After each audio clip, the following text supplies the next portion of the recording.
right.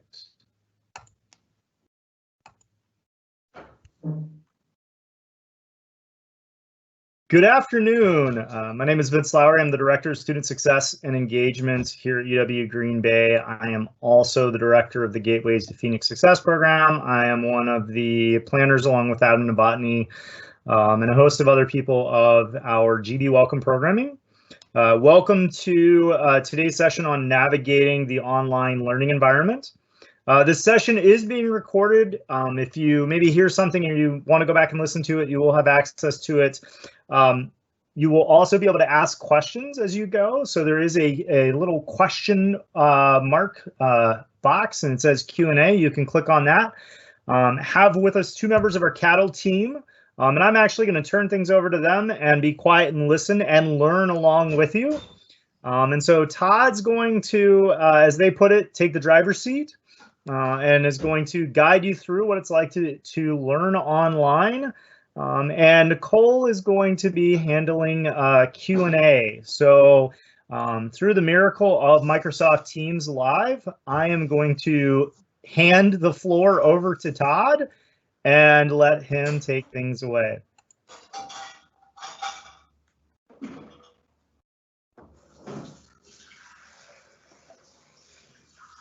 Okay, hi everybody. My name is Todd Dresden. I work in the Center for Teaching and Learning here at UW Green Bay, and largely what that means is I focus on working with instructors on helping them prepare their classes.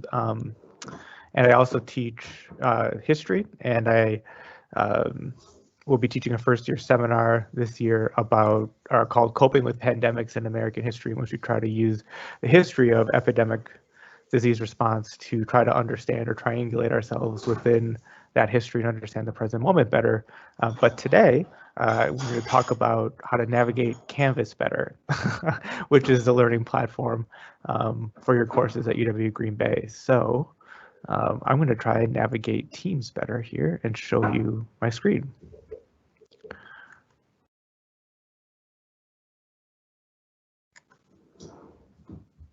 Okay, so hopefully now you can all see this is my Canvas dashboard.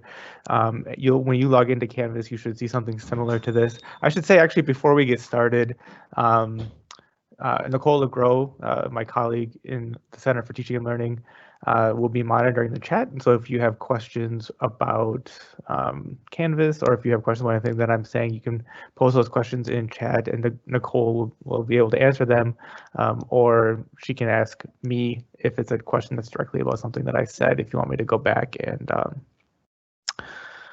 talk about something that I've said in the past. So this is my Canvas dashboard. Yours will be similar to it. You'll notice that on the right side, just sort of working from right to left, is the to-do list. So my to-do list has things to grade. Yours will have things to do, so assignments that you need to do, quizzes you need to take, discussions you need to engage in, and that sort of thing. In the middle are all your courses. So the default view will be that they have these course cards. They're called course cards. And on the course card, it'll give you an update of things that you're supposed to be doing. So the little bullhorn here is our announcements. The paper with the pencil are assignments that you need to complete. And then the two speech bubbles are discussions to engage in. And so it gives you a little bit of an update about what's going on in your courses. One sort of tip about these is that you can rename them if you want. And so if you wanted to rename this course something that was more memorable to you, you could do that, right? So you could call it, Tuesday 8 a.m. or something like that if you wanted to give it a name that was more meaningful to you, and then that would show up there. You can also rearrange the courses on your dashboard, and so if you wanted to have them appear in a different order, you can do that as well, and it's just as easy as sort of dragging and dropping them. Continuing on, working from right to left, you'll notice that there is a navigation bar here. And this has items that are available to you all the time in Canvas. Starting at the bottom, is to help. And I think this is in some ways the most maybe the most important thing I'll show you is if you have questions, there's actually lots of ways to get help in Canvas that are available 24 hours a day. One is this live chat. So if you have a question with your courses, you can talk to a representative in Canvas and they will be able to answer your questions. These are things like if you're having problems seeing things that your instructor says, you should be able to see and that sort of thing, and they'll be able to let you know if that thing is just unpublished, you need to let your instructor know to publish them, or if they are hidden from you, or let's say you're having a problem, you're taking a quiz and your internet has a bad connection, you can chat with them to make sure that your quiz attempt was saved and that sort of thing. So that could be good to know. You can contact Canvas support via email as well, or over the phone. And so there's 3 different ways to connect with Canvas support. So that's useful, I think, to know. Working our way up is the inbox. The inbox is email within Canvas. This is a way for you to, another way for you to contact your instructors. You can email people by courses if you want. It's an email program, so I think you probably all are familiar with that, but the Canvas just calls it an inbox. The calendar, however, I think it is a useful feature that you'll want to take advantage of, because this can be a way for you to organize your schoolwork. So everything that you're supposed to, everything you're doing, everything that your instructor has you do that has a date on it should show up in your Canvas calendar, and you can organize those things by class. Right? And so if you're taking a bunch of different classes, you can put the calendar on your dashboard, and all of your assignments will show up there for you, which is handy. So you can kind of see as you have multiple classes, how they all sort of intersect with one another. You can also create tasks for yourself to do. So if you want to remind yourself that you have, if you work in the CREST Center, for example, you could put,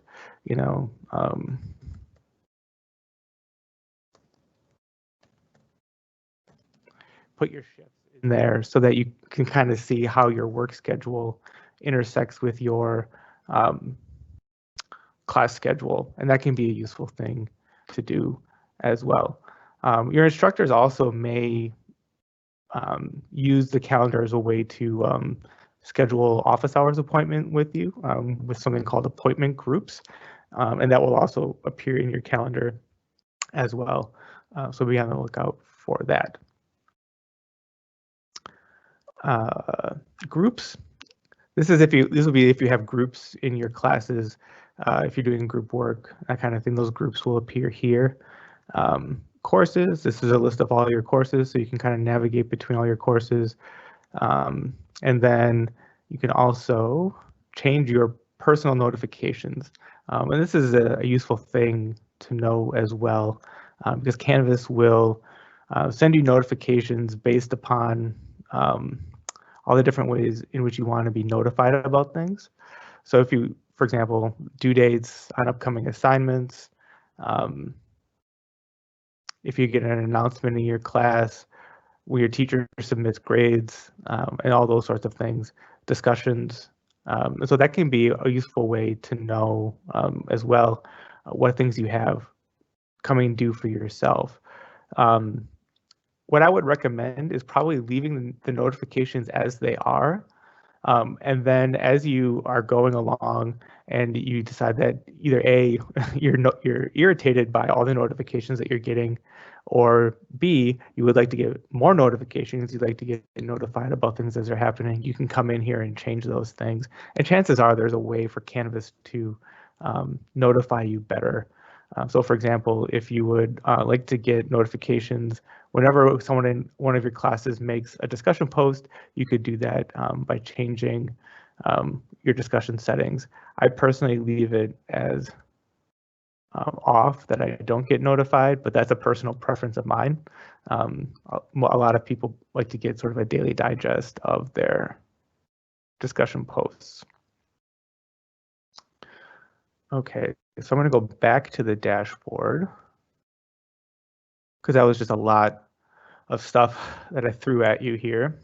So if you have any questions about the dashboard, what types of things are on it, how you can use it to help you navigate the learning environment better, you can pose those questions in the chat now, and either Nicole or I could talk through those with you a little bit if you want.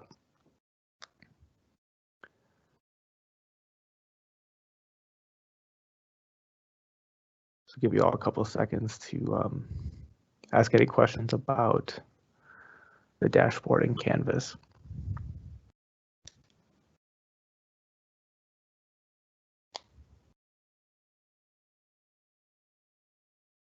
Actually, I should say, maybe one of your questions is, where do I log in to Canvas? That is a good question.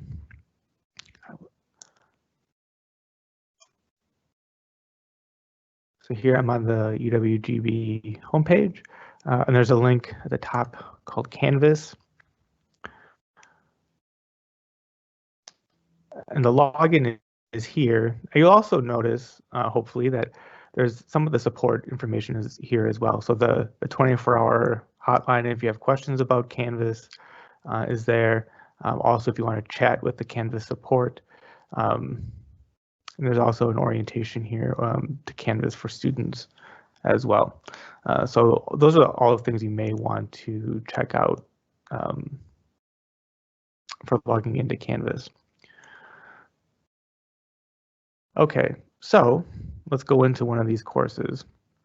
So there's two ways I can do it. One, I could go to the course card, or two, I could open up the courses menu and go to the course from there.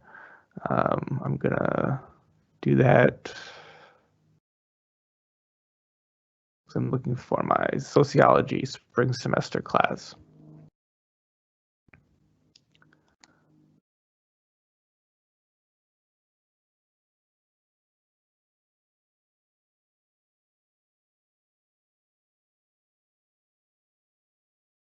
Okay, and I'm going to go to the student view.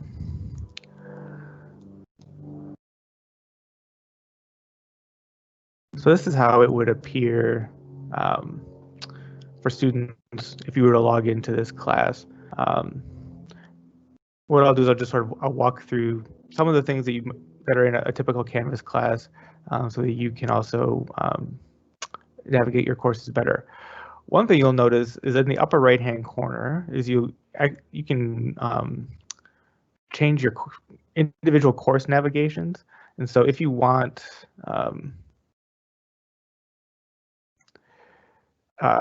we talked about the overall navigations for Canvas for all your courses, but your individual courses, I want to leave student view for a second, so you should be able to see more items. What you'll actually see, the different notifications that you can do for an individual course. And so if there are, for most of your courses, you would like to get notifications about discussions, but you have one class in which you just don't want to get notifications about certain things, you can change those at the course level as well. So that can be a handy thing to know as well, because as you'll find, not all of your instructors will use Canvas in the same way. And so that it can be helpful to change your course notifications depending on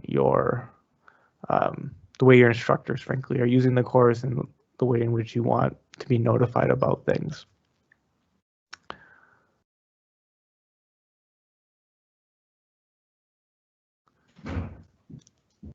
Okay, so now I'm back in the student view. One thing to note as we start working from right to left is that there's a lot of information on this homepage.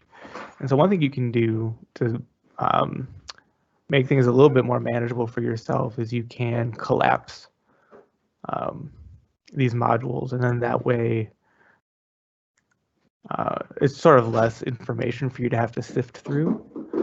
Usually what I like to do is just sort of keep open only the things for the week that I'm working on, right? So for the first week, I'll keep open the first week stuff, and then also the getting started material in there.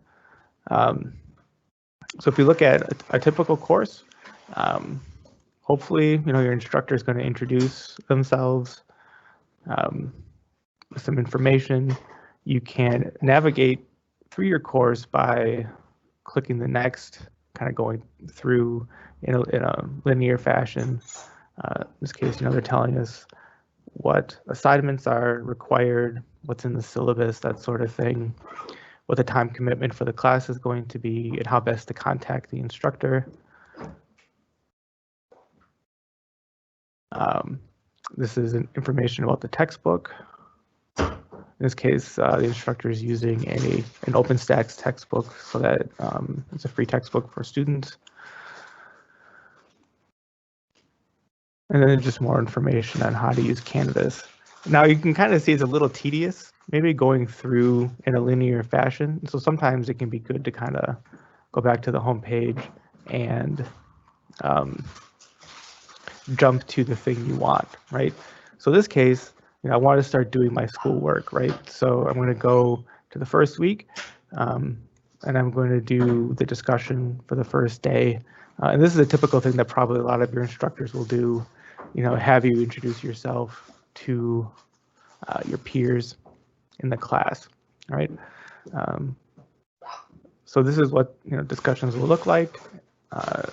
Hopefully your instructor will give you what it is that they want you to talk about in the prompt, and then you can reply to the discussion here.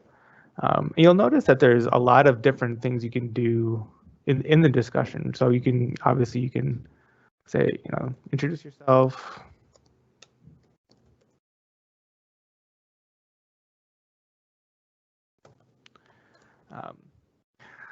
But if you want, you can embed images if you want.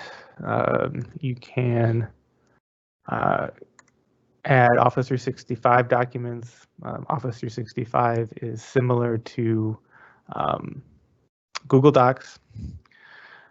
If you wanted to do that, your instructors may have you record a quick video, which you can do by clicking the button that looks like YouTube there.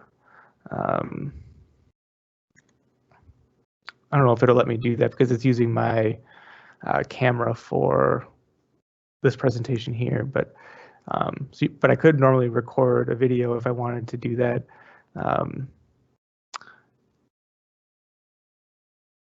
Sometimes instructors will use this as a way to go to a Microsoft Teams meeting. So there's lots of different things in here, and I would just encourage you kind of to play around with this menu. Is called a rich text editor, right? The other thing you can do is once you start getting a lot of posts, you'll notice that there's going to be a lot of things filtering in here. You can filter out all the discussions you've already read and just go straight to the ones you haven't read already, which is a useful thing to do. Or if you are in a discussion where you're supposed to respond to a particular person, you can type in that person's name here. Go straight to those discussions by that person. So that can be a good way too to kind of filter out the discussions, especially if you're in a position where again your instructor is encouraging you to respond to a particular person, or you just you've read most of them and you just want to find the ones that you haven't read already.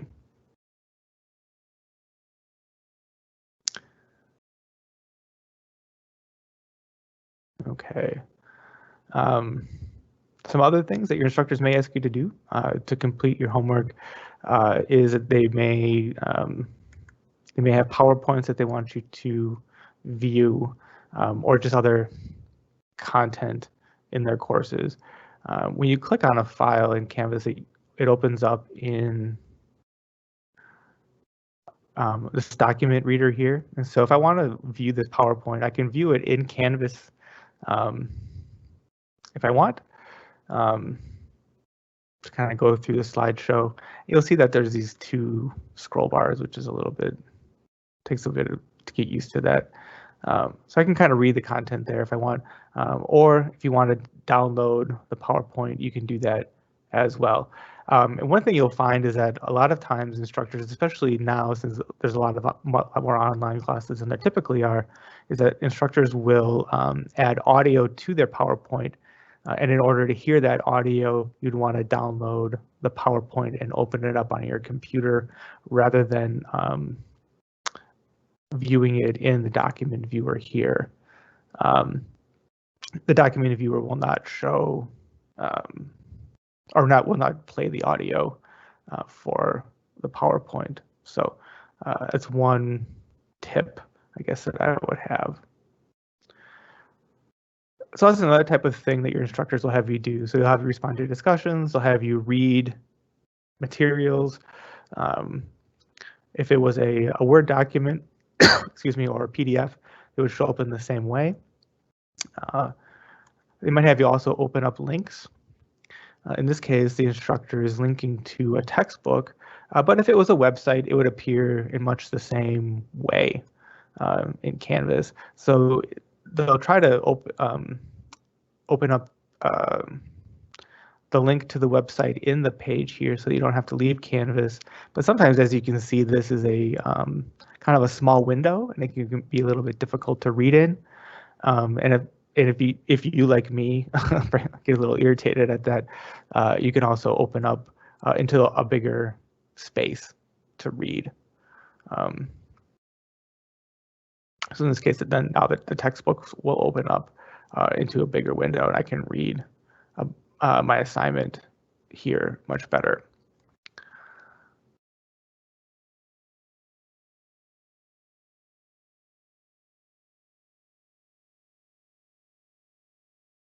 Okay, and finally, your instructor may,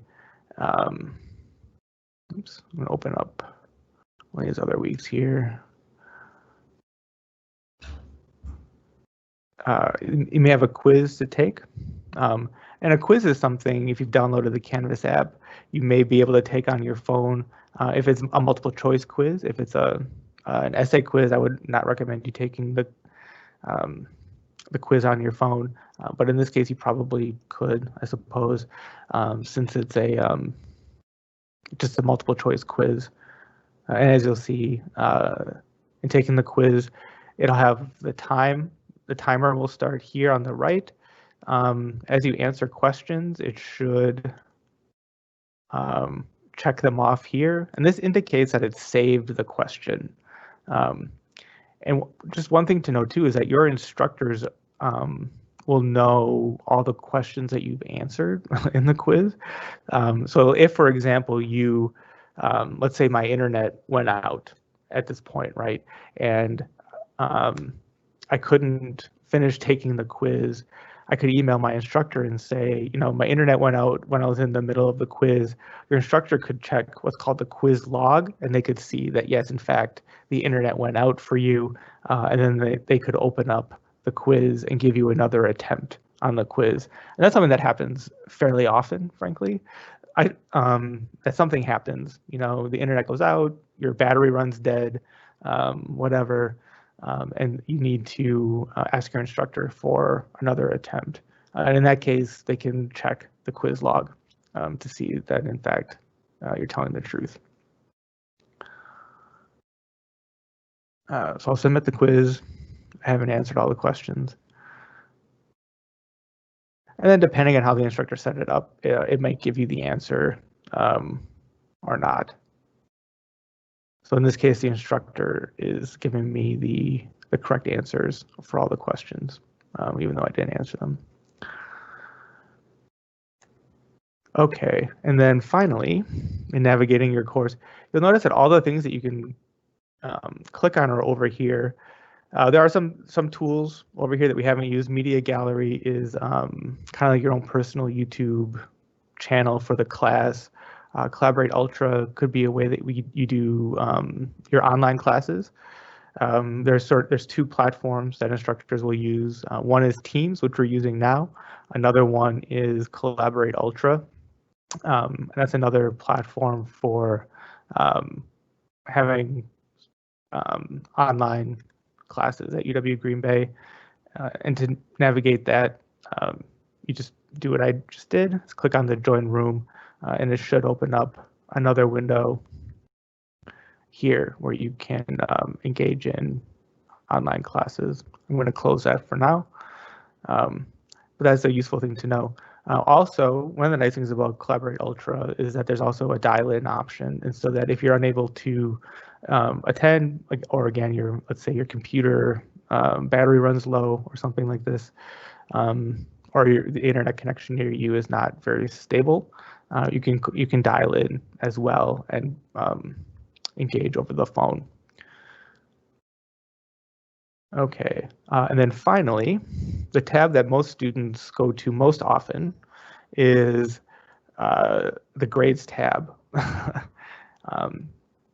And so this will show you all of the assignments that you have completed, obviously in the grades that you earned on here. Unfortunately, one thing you can do is you can type in scores for yourself to sort of say, like, if I got this score, how would it affect my overall grade? And that can be a useful thing to do as well. It's called the what if grade in Canvas. And that'll give you sort of a running tally of, if you want to achieve a certain grade in a class, like what you need to do on the individual assignments to get that grade that you want to get. So that can be a useful thing, I think, for students to kind of plan their workout in their individual classes. Okay, so I think we've been through most of the most important tabs in Canvas. And so now I'll open it up to questions from you all, because I realize this has been a lot of stuff to go over. So what questions do you all have for me, Nicole, or Vince regarding how to navigate Canvas?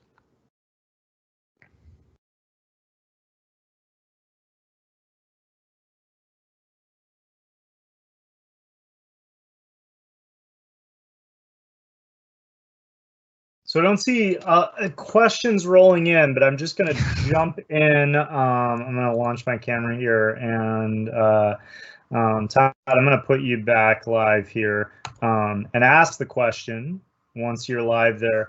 So everybody's starting classes tomorrow. Canvas shells, some of them going live today, a lot going live tomorrow. So suddenly everybody's going to see a lot of life in Canvas all of a sudden.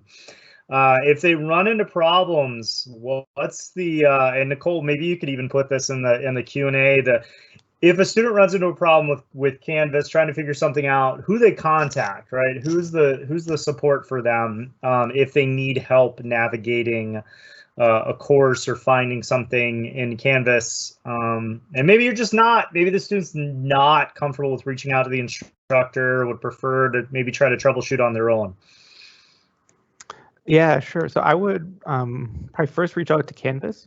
There's the 24-hour helpline there. If you're someone who's more comfortable reading internet directions, they're called the Canvas guides. If you just you can get to those through the help menu as well in Canvas. I can share my screen real quick and show you how to get to those. So the Canvas guides are always available in the help menu here. Here, the search the Canvas guides. This will give you instructions on how to use all the different things in Canvas. And so here's the student guide here. And just about all the different types of things. So if you have questions with about the calendar or the chat feature or pages or quizzes, a lot of those things are here. And you can get good help in how to do that. There's also, if you've downloaded the app, the Canvas app, there's a guide for that as well. and it's split up by Android or Apple devices. So those would be like the places if you didn't want to talk to your instructor. But you know, to be honest, like a lot of the questions you're going to have, you're going to want to talk to your instructor on. So for example, one of the things that's probably going to happen to at least one person is that the instructor is going to forget to publish their class, and you're going to have a class that's you should be able to see it on your dashboard tomorrow morning, but it's not going to be there. And it's likely just that the instructor forgot that they need to manually publish their class. So Todd, we do have a question about how do you submit an assignment. So while I let you navigate to showing how to submit an actual paper assignment or a lab assignment or some other large document that you may have submitted or been asked to complete by a faculty member, I would also encourage students to reach out to their faculty members. We have all been working very hard all summer long to prepare our classes for you, and we are looking forward to having you back on campus and virtually and online with us in just a few hours, actually, at this point in time. And so I know our faculty are really excited to have you all back or with us for the first time, and they'd be willing to help you and answer some of those questions for you too. So the Canvas 1-800 number is posted in our live event chat, and you can also access it on the UW Green Bay page. You can access the student Q&A, and now I'm going to turn it back over to Todd so he can show you how to submit an assignment. Okay, yep, great, thanks, Nicole. Yeah, and I would just echo that. Yeah, instructors really do want to hear from you. And so, you know, I know that it can be intimidating maybe to email people you don't know, but they really are eager to hear from you. So anyways, to submit an assignment, you'll know that it's an assignment because it has this paper and pencil icon here. And, you know, just like hopefully like a regular assignment, it'll have the instructions that you're supposed to do, and then to submit, you click submit. And then there's a couple different options. Generally speaking, a lot of instructors you can either upload a file. So this is very similar to attaching a document to an email or something like that. You can do what's called a text entry. And so this will be just if you want to type in the answer, you can do that too. Or you can attach an Office 365 document. And so this is very similar if you're familiar with Google Classrooms. Oftentimes you could just attach a file from a Google Classroom. This is kind of the equivalent of that. It just uses Office 365 rather than Google Docs. So those are the three different ways you do it. In this case, I'm just going to do text entry. And when I'm ready to do that, I say submit. And it's submitted. And you get this nice little celebration thing, which is a new thing Canvas added over the summer. But then let's say you said, oh no, I forgot this really important part of the assignment. You can actually, generally speaking, resubmit an assignment. And then from the teacher's perspective, what they'll see is they'll see two submissions from you. So this isn't going to delete your assignment.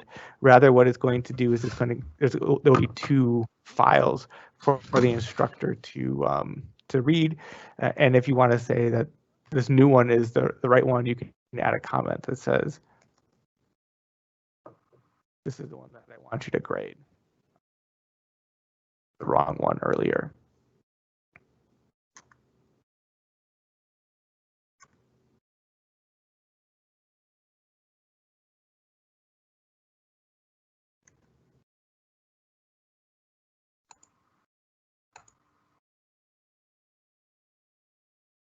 All right, so I want to thank Todd and Nicole so much for their time today. This session and another just like it will be made available in a recording that will circulate through the GB Welcome site or some other platform. If you have any questions, you've got the contact info, but as they said, also be sure to reach out to your instructors. I was definitely one of those people that forgot to publish something this summer, and it created all sorts of confusion. And only when somebody actually asked the question, where's the content you keep referring to, did I realize I had completely messed up. It happens. And so if you have that question, you're not sure, It may just be that you're looking for something that isn't there, and the professor needs to know that it's not there because they messed up. So, Nicole, Todd, thank you so much for your time today. Thanks to Thank you for everyone. inviting us.